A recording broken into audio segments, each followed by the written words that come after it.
Wondering if there might be something better out there for alcohol inks than Yupo paper? Stick around, I'll show you.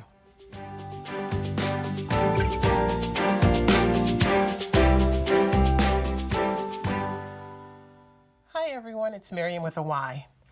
If you ask someone who works with alcohol inks to name a couple of surfaces or substrates one can use for the inks, at the top of the list will probably be ceramic tile and Yupo paper.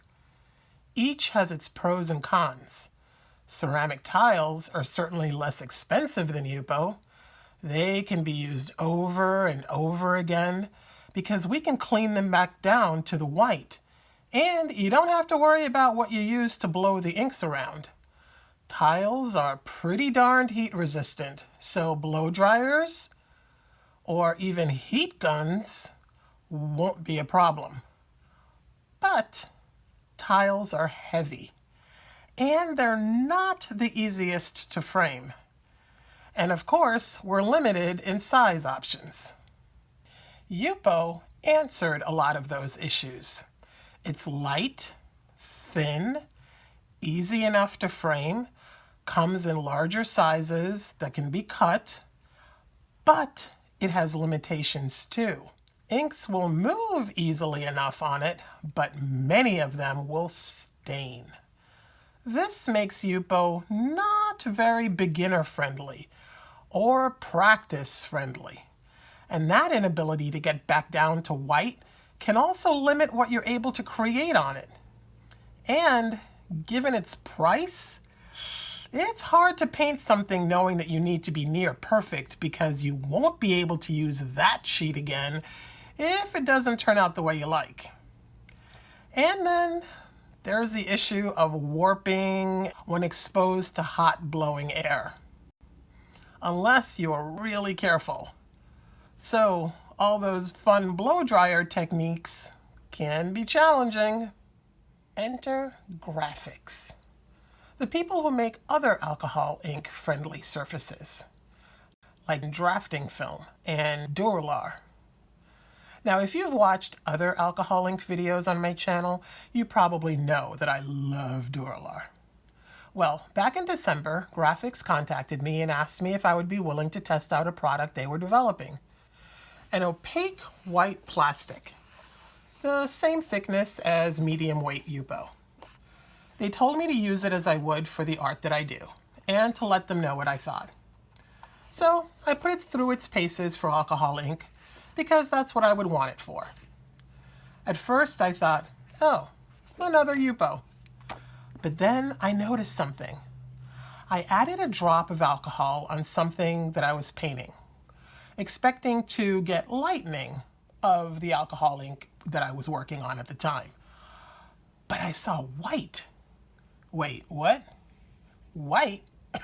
How is this possible?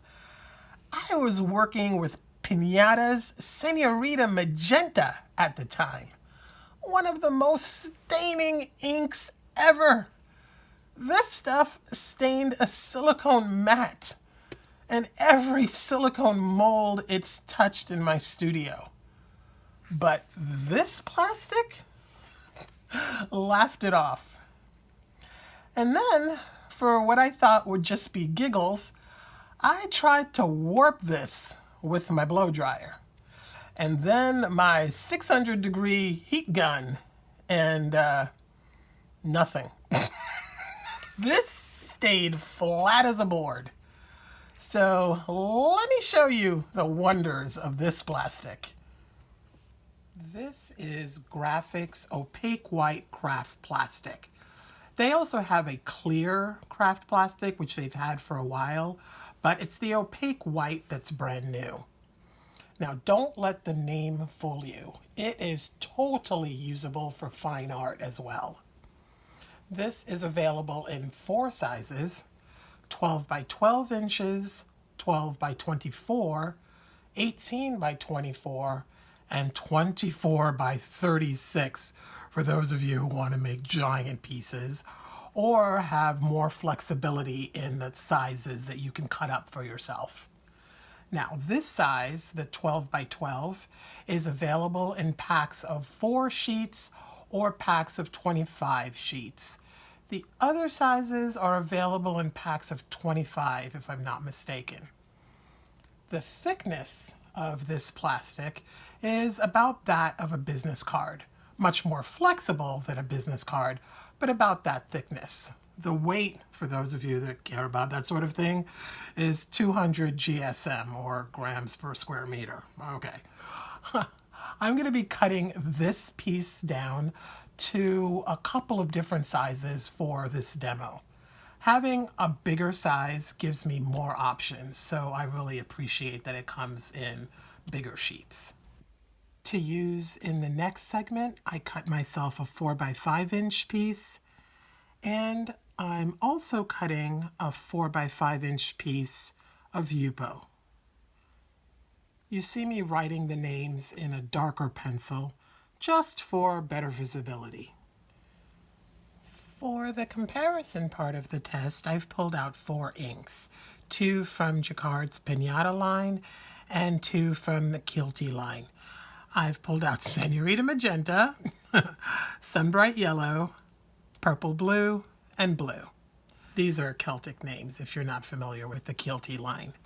Okay, what I'm going to do is just add 1 drop of each ink on each of these substrates.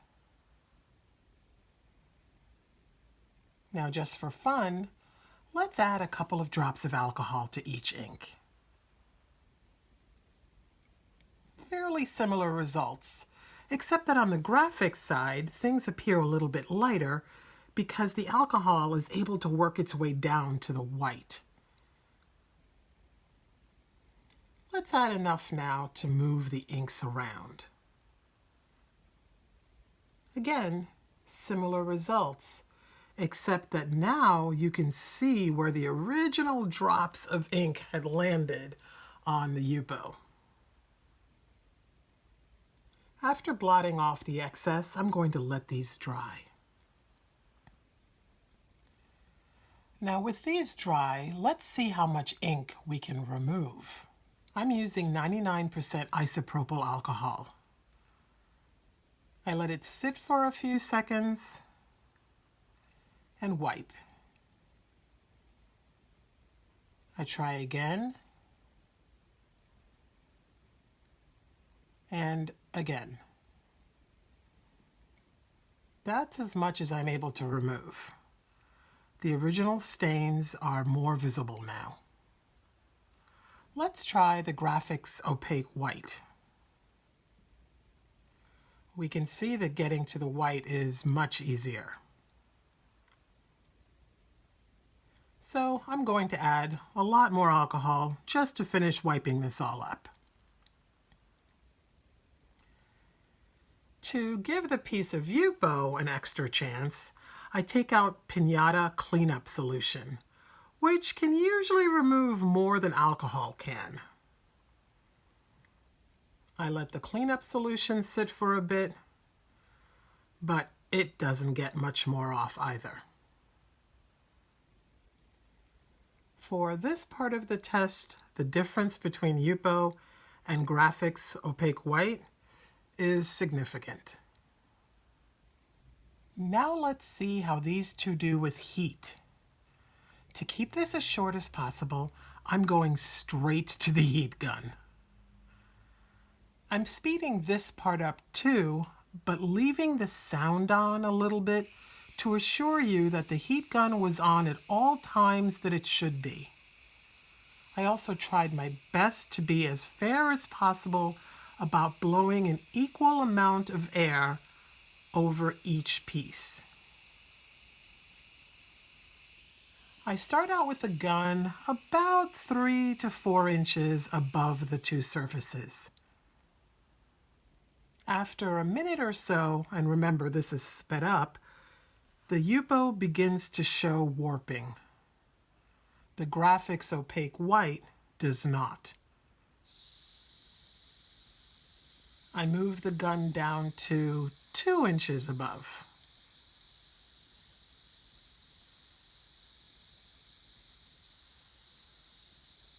More warping with the Yupo. None for the opaque white. And finally, just to be a little extreme, I move down to 1 inch above. The Yupo continues to warp and wrinkles. The Grafix shows a bit of a wave right there, which flattens out a few seconds later. The difference in performance between these two paper alternatives is again rather significant. Now, assuming that stores sell it at the manufacturer's suggested retail prices, the Grafix craft plastic will not only be better at resisting stains and heat, it will also be less expensive than Yupo. A third bonus. But the true test is in making art with it.